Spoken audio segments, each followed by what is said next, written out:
off, but self-distance so we can protect all of our first responders, all of our essential workers. They're protecting us. We have to continue to protect them. Massachusetts is the best right now, but we can see that other once again descend into a place where we just don't want to go again. So please stay safe out there.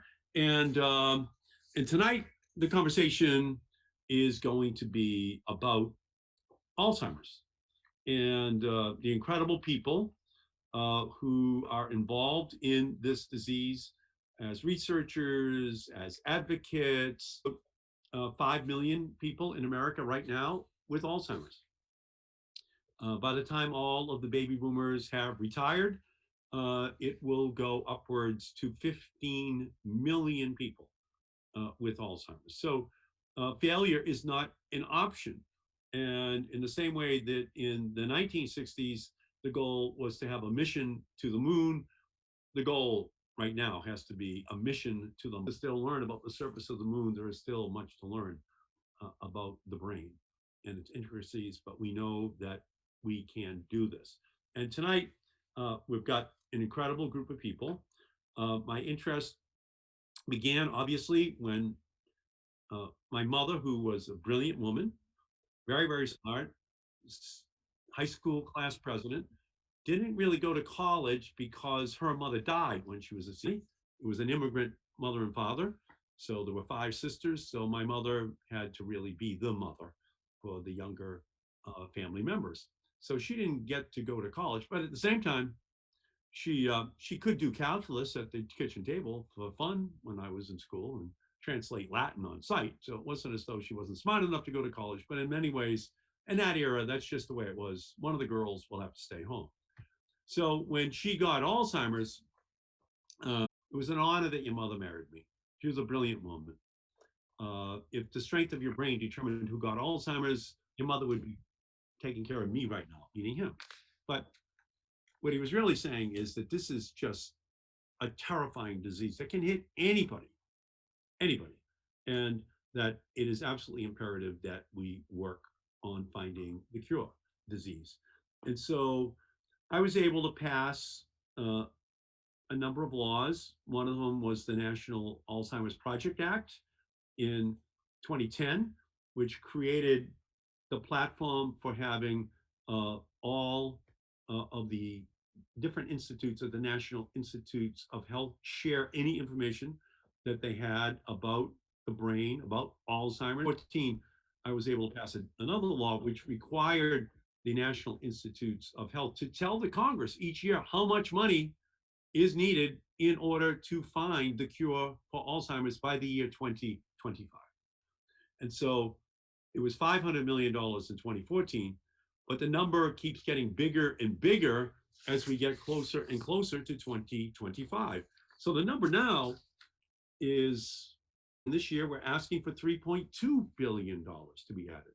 So by the time we reach 2025, it'll be about 25 to $30 billion ultimately that was dedicated to the research needed in order to make sure that children have to look to the history books to find there ever was such a disease as Alzheimer's. And so I'm proud to have the incredible people who it's a difficult issue to deal with for families.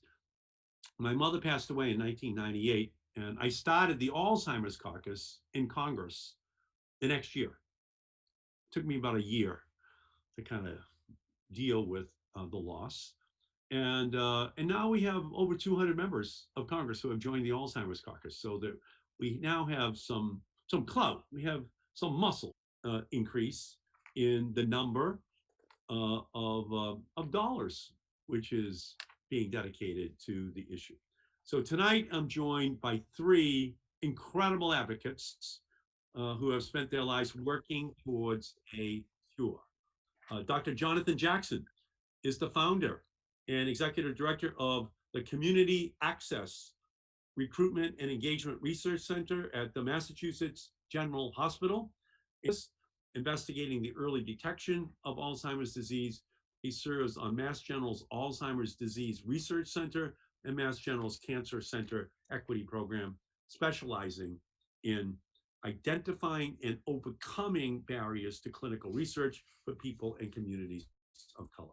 Katie Brandt is the director of caregiver support services in the frontal of the National Alzheimer's Project Advisory Council. The council meets quarterly to make recommendations about ways to improve the health outcomes of people with Alzheimer's and dementia and to reduce the financial impact for patients and for their families.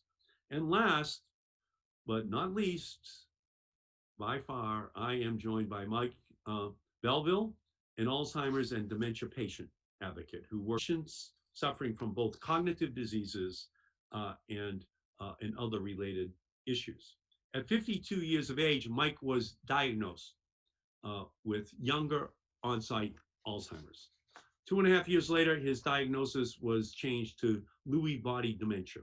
And since then, he has used his personal experience to uplift the voices of others while living with all and online.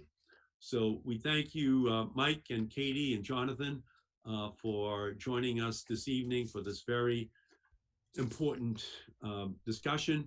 And maybe we could begin with you, Dr. Jackson, and you could talk a little bit about the importance of research in its role in finding the keys that can unlock this mystery of Alzheimer's. And thank you so much for joining me. Thing to note about research in Alzheimer's disease is that the first person to be cured of Alzheimer's disease will be in a clinical trial, will be in a clinical research study.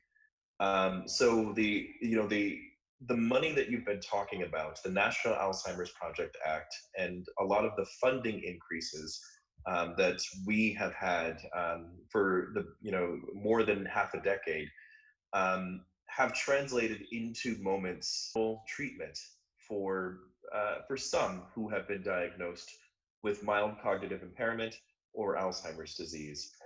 So the recent news that some of you may have heard about with Biogen looking for FDA approval for a drug called aducanumab is a direct beneficiary of these funds. Biogen is obviously a Cambridge, Mass-based company. So when I say that folks here in Massachusetts studies have formed the backbone of a global clinical trials network, the research criteria that we have developed are now being used worldwide and for the next generation of clinical research studies. So, I'm not being asked to say this, but I do want to, first and foremost, say thank you to Senator Markey for being such a strong advocate for Alzheimer's disease, especially, with regards to the research, because without that support, I don't think we'd be where we are today, where we really the tireless, relentless advocacy of you and so many others that we can actually have hope. And one thing that I want to say is that if you talk to an Alzheimer's researcher like myself or anyone else, you'll never find anyone with more hope about a cure than an Alzheimer's researcher. And that's just because we have made such huge strides in just the last 5 years alone that we don't just have one option that may treat Alzheimer's disease. We have half a dozen, 15 more alternatives available so that anybody at any stage of this disease can find a treatment that is effective for them. So there's a lot of hope.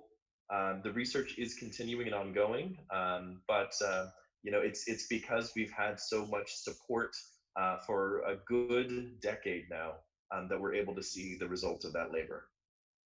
So thank you, doctors. Thank you, doctor, so much for all of your great work. And Katie, you're the co-chair of the National Alzheimer's Project Advisory Board, which was created after my law basis as an evaluation of the kinds of success that we're having, but also where we should be moving in order to prioritize initiatives in the future. So could you talk a little bit about that, Katie? I would love to. And, I would echo Dr. Jackson's sentiments. Thank you for your advocacy and your tireless work, because without that work, I wouldn't be able to sit as coach and to have a voice, not only for caregivers, but also for the related dementias, the atypical dementias, the young onset. And one of the things that you have worked so hard for, and I want to make clear to everybody who's listening tonight, is that when we talk about this incredible commitment for research and funding for Alzheimer's disease, we are always talking about Alzheimer's disease and related dementias, such as Lewy body dementia, frontal temporal degeneration, primary progressive for them as well. And research for Alzheimer's disease can inform a cure for the related dementias and vice versa. But I'm so honored and proud to be in this position with Dr. Alan Levy. And in fact, tomorrow is our first virtual meeting during pandemic. So we will be live streaming through the HHS website. And it's an incredible opportunity to bring together federal and non-federal members to talk about what are the important field of clinical care, research, long-term services and supports. And I think it sends an incredibly powerful message that the advisory council is co-chaired by a caregiver and a physician and researcher, because the impact to families is incredible and the dedication of our clinical and research professionals is amazing. We need both. Yeah, and I was able, Katie, in 2010 to pass, well, actually, 2002 to pass a piece of legislation where you were too homebound, and therefore, um, if you could leave the house at any time, you could receive no help from any physician, any nurse assistant, or anyone else to come into your home, a family member, and that obviously was crazy. So I got that regulation repealed. But um, then in um, the Affordable Care Act, I was able to pass another bill along with Senator Ron Wyden from Oregon, which um, basically says that we have to move towards independence at home um, infrastructure, move towards providing more assistance for people at home to give them the help they need. Can you talk a little bit about that whole trend and this whole independence at home movement that is kind of being driven by my legislation that passed in 2010? I think that one of the things that we've learned, I've had the privilege of working with many families through Mass General Hospital. I've had my own experience as a caregiver at home, and I've been lucky. But one of the things we know is that families want to have choices. They want to have choices for care that meet their values, their culture, their abilities. And I think that the more opportunity that we give for people to make choices about what is the right type of care that's the good fit for you, and that if we can get coverage for the care that's the right fit for them, then we'll have outcomes that people can feel good about. Could you talk about, if you would, a little bit about your own personal story? That might be helpful for people to hear. Of course, Senator Markey, and you've been so kind to hats in our greater Boston dementia community. I am first and foremost a caregiver. Uh, when I was 20, my husband and I were 29. He was diagnosed with frontal temporal dementia, and he did pass away in April of 2012 at the age of 33, just 21 days after our son Noah turned 4, and only months before we might have celebrated a decade of marriage. And I was able to care for him at home. And then I really needed the assistance of to all of the frontline workers, the CNAs, the lunch staff, the nurses, the physicians in that facility who cared for my husband not only with great expertise, but real love that helped me to survive that experience. Around that same time, my father was diagnosed with Alzheimer's disease. And because my mother had passed away, I've been his caregiver for 11 years, 7 years at home, and now 4 years he's been in the care of a memory community. And they have been doing an incredible job during this unprecedented, and dad's three wonderful grandkids. But I just really think a lot about how the more that we could do to reduce the risk for Alzheimer's disease for families today, we could prevent the loss of so many years. My husband and I should have had so many more years together. My dad should have had so many more years where he could have been the grandpa that he wanted to be. It's not fair. I'm going to keep being an advocate and to work with families today. Thank you, Katie, and thank you for being such a powerful advocate. Um, Mike, thank you for being here this evening. Thank you for being such a powerful advocate, for dedicating more funding to research, so that we can help millions of families across the country. And you have now dedicated your life to being an advocate, to being a public voice, for finding the cure. So, can you talk a little bit, Mike, if you would, about And thank you, Senator Markey, for having me on, obviously, and but for being a voice and for a loud voice at that for all of us, strong voice. And just to start off, echoing, again, what Katie and Dr. Jackson talked about. Um, just to give you an example, my mom was diagnosed with Alzheimer's last year, and it took a while, as Dr. Jackson knows, this test and that test, and she finally had another CT scan a few weeks ago that confirmed the was the one from Biogen. I can't pronounce it. I'll let Dr. Jackson do that.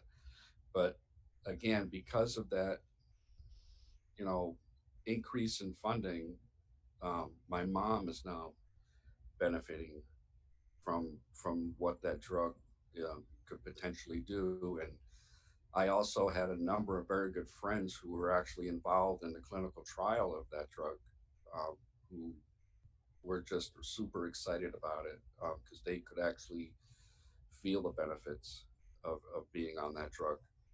So again, thank you for that. My story is wasn't long afterwards that I started getting involved with the Alzheimer's Association, and I think I might have been with Katie the very first time that I met you in Washington at an Alzheimer's advisory forum, and had been going every year since. Did missed last year's going, and I would have been there this year had it not been for COVID. But because of a lot of determined people, we've been really proud and excited to see that number go up from the 400 million you talked about. You mentioned, or I guess the best way to explain it is I do feel like I have a new career now. I no longer work. I had to retire 4 years ago, but my career is now as a dementia advocate, um, and trying to speak for for everybody who would wants to listen, because I honestly truly believe that the experts as well as caregivers are the people who are living with a diagnosis every single day, and we want to have a voice at the table and deserve to have the voice at the table.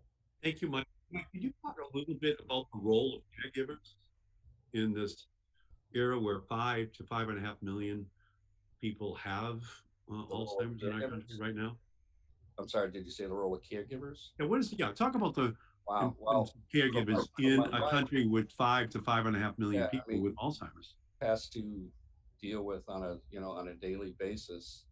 Um, I'm 6 years now, I think, or going on 7 years into my diagnosis, and obviously there's been a progression. Fortunately, it's been slow, but there have been some numerous changes.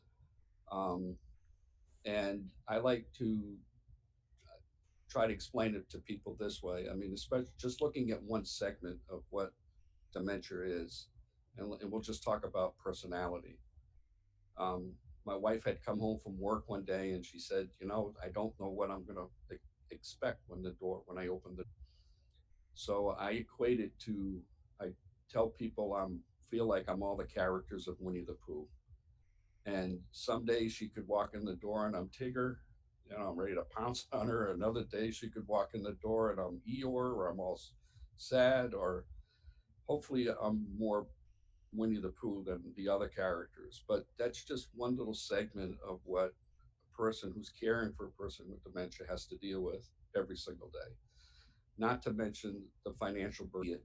Really, it's hard to explain. I mean, I think, Katie could probably do a better job of it than I can, but I just know for a fact that I would not be here right now were it not for my wife, Cheryl. I mean, So, um, the hours, extra unpaid hours of what she's doing that's saving the government money, from things that she's doing to keep me at home so that to put off having to go into some type of long term care. Um, that's immeasurable. yeah, and the caregivers are heroes, but Yep. heroes need help. We need to make sure that we provide the additional funding for these heroes. My father, was able to keep my mother in our living room and our dining room for 13 years. That's an almost unimaginable amount of money that otherwise would have been spent on nursing homes or hospitalizations. And so many family members do want to do this, but they need help. We need more funding and we need to reallocate it so that we get the best return because the family members are happier having their loved one at home, and the loved ones are happier being at home because that actually helps them uh, to feel more positive and optimistic. And so let me ask you this, Doctor, and it's something that I think might not be as well known in this era where we're talking about racial disparities. We talk about uh, all of the issues around race because of the murder of George Floyd. And we can even talk a little bit about the much higher incidence amongst African Americans in terms of the contraction of Alzheimer's than other parts of the community. Yeah, so unfortunately, when it comes to something like Alzheimer's disease, like with many diseases, there are very large racial and ethnic disparities. I think many of you at home have probably heard about some of those disparities with regards to COVID. They're pretty much the same, if not worse, when it comes to Alzheimer's disease. Mhm. So, Black and African that our Latinx community is 1.5 times as likely to suffer from Alzheimer's disease and other dementias. And we also know that these are the same families that provide a disproportionate amount of the caregiving burden. So Senator, the relief that you're talking about would really be beneficial to some of these families. So whether that is expanding access to professional home care, paid family medical leave, it's not just for babies, or just thinking about other kinds of support, expanding access for people with younger onset dementia, from because right now 65 or 68, depending on the benefit. So um, we know that all of these things are more true and more potent and more problematic in communities of color. And it's actually so bad that I went off on my own and started a research center focused on exactly these kinds of problems. So we need to make sure that as we are increasing our attention on Alzheimer's disease and related dementias and other disorders, that we ensure that those benefits are felt by Black and Brown communities. Otherwise, those disparities are just going to get much worse. Thank you. And I think it's important for people massive amounts of additional funding, so that Yeah. ultimately we get to 25 to $30 billion that goes into the research sectors so that we can crack all aspects of this problem. Could you talk a little bit as well about the differentiation between men and women contracting Alzheimer's? Yeah, so the disparities aren't just racial or along ethnic lines. There are also massive gender differences. So we know that women are much more likely to get Alzheimer's disease and dementia than men.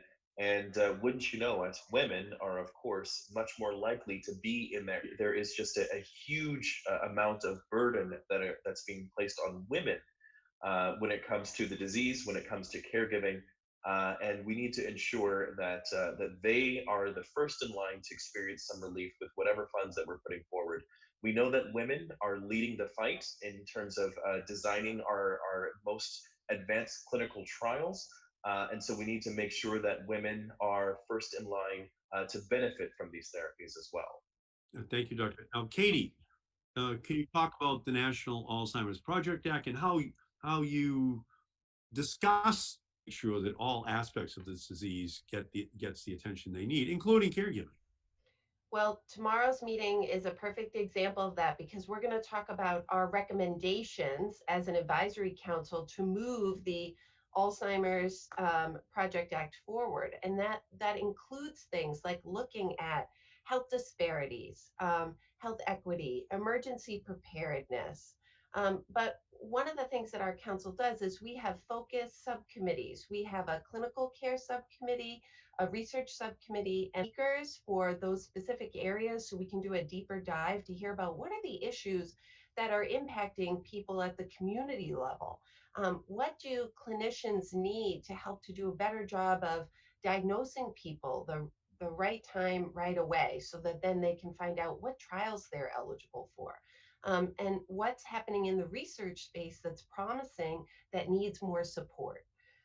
So the work that we're doing is to try to shine a light on everything that's happening across the country. And what's so important, the work that you did, is that this isn't faith. We really try to hear from people who are right at the ground level, living the experience, whether it's professionally or personally. Yeah, thank you. So, Mike, um, you are um, a good example of someone who is willing to stand up Mhm. and to advocate. So, are you hopeful that we? Doubt. I mean, especially when we do get to talk. I'm on online support groups, have been for a few years now. We tell people we were using Zoom when Zoom wasn't cool. We were been doing this for quite a while, but it's amazing that the hope that's still out there for um, for all of us. We're still if Dr. Jackson came up to me tomorrow and said, Mike, I've got something, it won't necessarily be a cure, but it may stop it in its track. I'd be the happy. I was fortunate enough myself just got done being involved in a drug clinical trial. It started before COVID, but because of some very determined people at Mass General, it stayed running during COVID, during this whole time, and it ended in June. Um, so, I mean,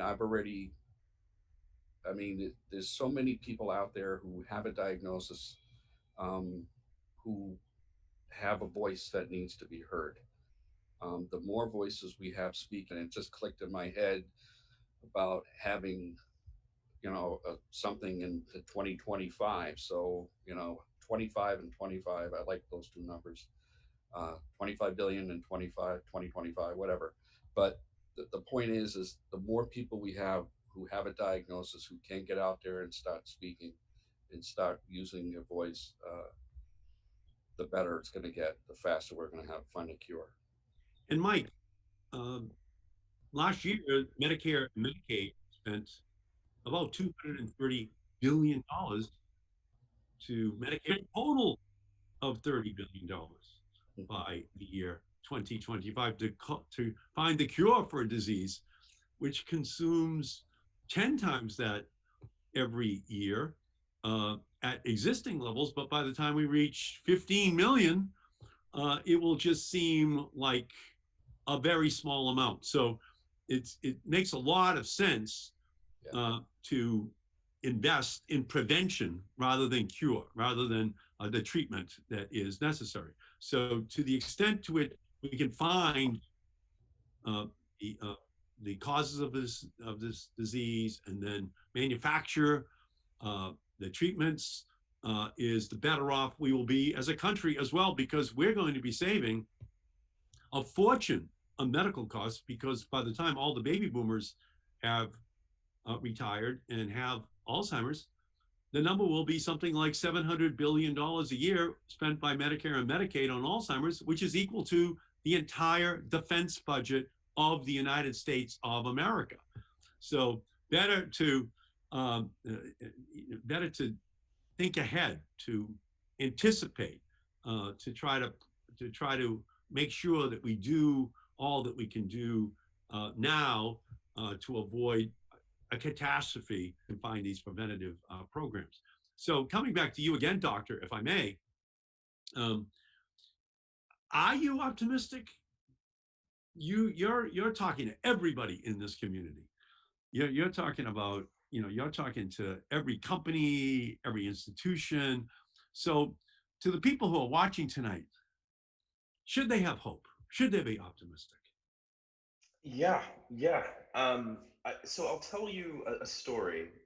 When I've been doing Alzheimer's disease for a long time. I'm 35, but I've already been doing it for 15 years.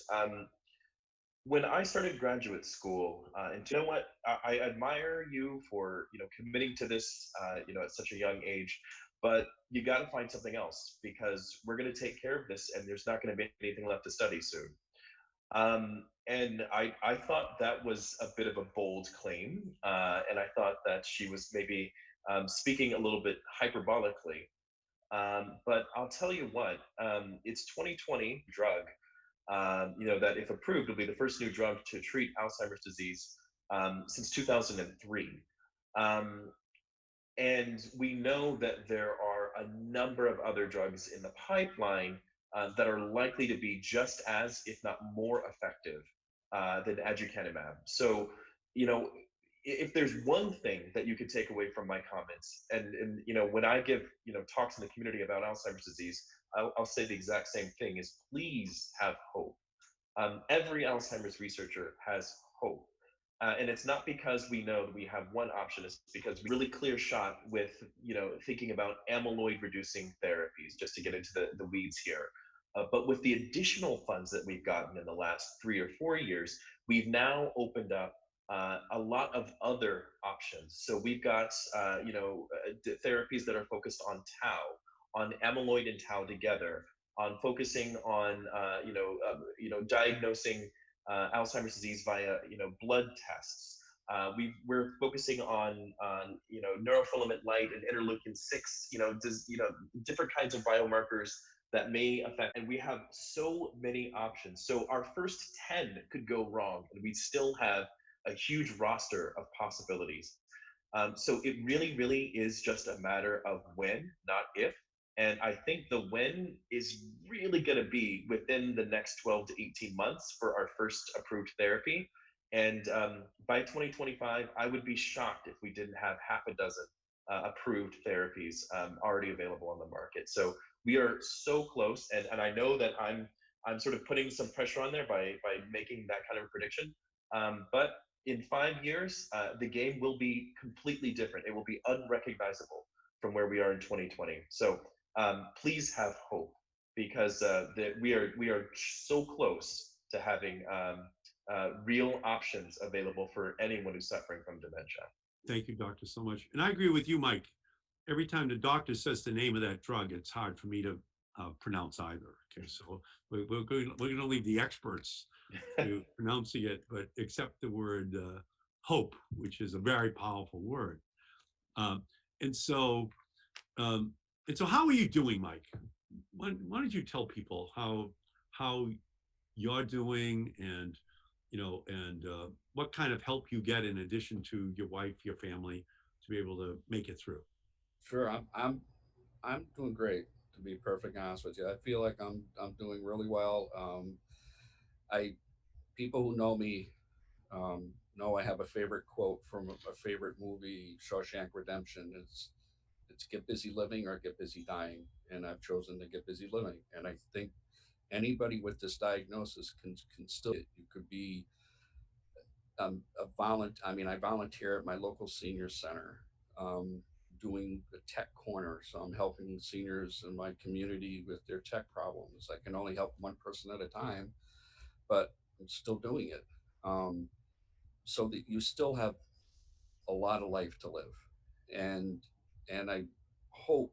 is that, we're going to also help break down the barriers and stigmas of what people think about when they hear the word Alzheimer's and dementia. When I first heard it, I was just like everybody else. I thought that was an old person's disease. Or, like I said, I'm going on, I can't remember, it's 6 or 7, but either way, who cares? We're just living every day the best we can. We're getting all kinds of support, online support from but different organizations. So you mentioned one, Dementia Alliance International. I'm very engaged with another group called Dementia Action Alliance. Um, I've been fortunate to have recently been appointed to the Massachusetts Alzheimer's Advisory Council. Um, so I'm I'm doing great, Senator. I'm really doing great. Thank you for asking. Yeah. And by the way, you sound great. Yeah. All the people who are watching tonight are being inspired by you and being activated too, because you're someone that people can say, I've got to get more involved. I have to Yes. do more on this issue. And thank you, Mike. And Katie, we're going to give you the last word. Uh, you know, step back. National Alzheimer's Project Act, bringing everyone together to create this coalition. You know, uh, Dr. Jackson is talking about all the things he's seeing that. Well, I'd like to share something that my director of the MGH Frontal Temporal Disorders Unit says. And he says that we are committed to providing the highest quality of care while working tirelessly towards a cure. So the idea of from care to cure. So everyone should hear today, if you are living with Alzheimer's or related dementia in your life, all of these clinicians and scientists and advocates care just as much about the people living in this moment who need help as we do about the families of tomorrow who we hope will never receive this diagnosis. And so I want to issue a call to ever. The time of pandemic has been difficult. Many adult day health programs, senior centers, and home care agencies are not operating at the levels that they used to be. Social isolation is a risk factor. So drop off a lasagna at somebody's house, offer to have a socially distanced coffee, drop a note of encouragement in their mailbox. Those things go a long way. And it's those small moments that I think collectively lead us all to this resiliency that we will need for the future of Alzheimer's and related dementia. Wow. You know, my father worked for the Hood Milk Company, and there's no stronger right arm than that of a milkman, because you have to lift those 6 milk bottles over and over and over again all day long to get the milk on the doorsteps before people wake up. So when my mother contracted Alzheimer's, my father said, Eddie, again, it was an honor that your mother married me, and we have to make the effort to keep her here in the house. And not everyone has, day after day, year after year, age 78, 80, 82, 84, 86, 88, 90. So each of these family members are heroes, but heroes need help. And the help we have to provide is with more programs that ensure that families get the help they need at home, and that we provide the funding for the research so that we make the breakthrough uh, in in a time frame that actually helps families to believe that they will have to look to the history books to find that there ever was such a disease. So, from my call tonight, and I thank you so much, and and I look forward to working with you in the years ahead. And I say this to you, Mike. Thank you for being a pioneer in Zoom. It's taken me a while here, the last 4 months, to completely adjust. The whole country has now adjusted to it, and I look forward to meeting with each of you in the future. And maybe let me just finish up. Let me just say to you, Doctor, why don't you put your benediction on this? I'm not quite sure what to say here, but I will say that the more that people are involved in pushing for support for caregivers, in pushing for an effective diagnosis and treatment course, the more people that are part of this, the more people that we can help. So, Senator, I think what you have here tonight are three leaders, of course, but we are the misfits. We are here representing the individuals in the dementia space who are often overlooked, who are often not counted, and who are often left behind with disease. Think of the three of us. Make sure that we aren't left behind. The people and the families whose support is so necessary and so needed. Just make sure that our voices are at the table, and make sure that when we cure Alzheimer's, when we cure dementia, that we cure it for everybody. Yep. Thank you, doctor, so much. And that's the only way to view this issue. And to know ultimately that a vision without funding is an hallucination. So we have to make sure the billions go in every single year. So ultimately, it is the 30 billion or more finding this cure. So we thank all of you this evening. We thank everyone who has been watching this evening. And let's all just pledge that we are going to do everything we can in order to say to these families that help is on the way. And I give you my pledge that I will do all of the work that makes that possible. So thank you all this evening. Stay safe, stay self-distance. Let's protect our nurses, our doctors, our essential workers, our frontline workers by protecting them, by protecting ourselves. Thank you all so much for coming on this evening. Thank you, Senator. Thank you, Senator. Good luck.